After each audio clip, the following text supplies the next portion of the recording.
തുർക്കി സ്റ്റൈലിലുള്ള ഇന്ത്യയിലെ ആദ്യത്തെ സ്ഥാപനം Althamar near Al Shifa hospital, bypass road, Perinthalmanna, Musliyarangadi, Edakkara, Musliyarangadi, Kondotty. Shoranur Nilambur റെയിൽപാത വൈദ്യുതീകരണ പ്രവൃത്തി പുരോഗമിക്കുന്നു. ഷൊർണൂരിൽ നിന്ന് മെലാറ്റൂർ വരെ വൈദ്യുതൂണുകൾ സ്ഥാപിക്കുന്ന പ്രവൃത്തി പൂർത്തിയായി കഴിഞ്ഞു. നിലമ്പൂർ വരെ 67 കിലോമീറ്റർ ദൂരത്തിലാണ് പാത വൈദ്യുതീകരിക്കുന്നത്.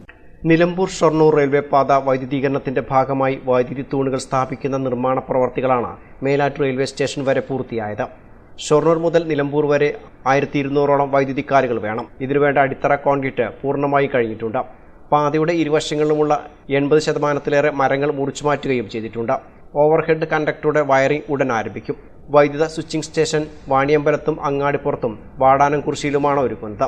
നിലവിൽ 1 മണിക്കൂർ 35 മിനിറ്റാണ് നിലമ്പൂരിൽ നിന്നും ഷൊർണൂരിലേക്ക് ട്രെയിൻ എത്തിച്ചേരാനുള്ള സമയം.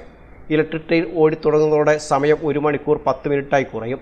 ഏകദേശം 110 കോടിക്ക് മുകളിൽ ചെലവുവരുന്ന റെയിൽവേ പാത വൈദ്യുതീകരണം 2024 മാർച്ചോടെ പൂർത്തിയാക്കുമെന്നാണ് കരുതുന്നത്. News bureau, Melattur.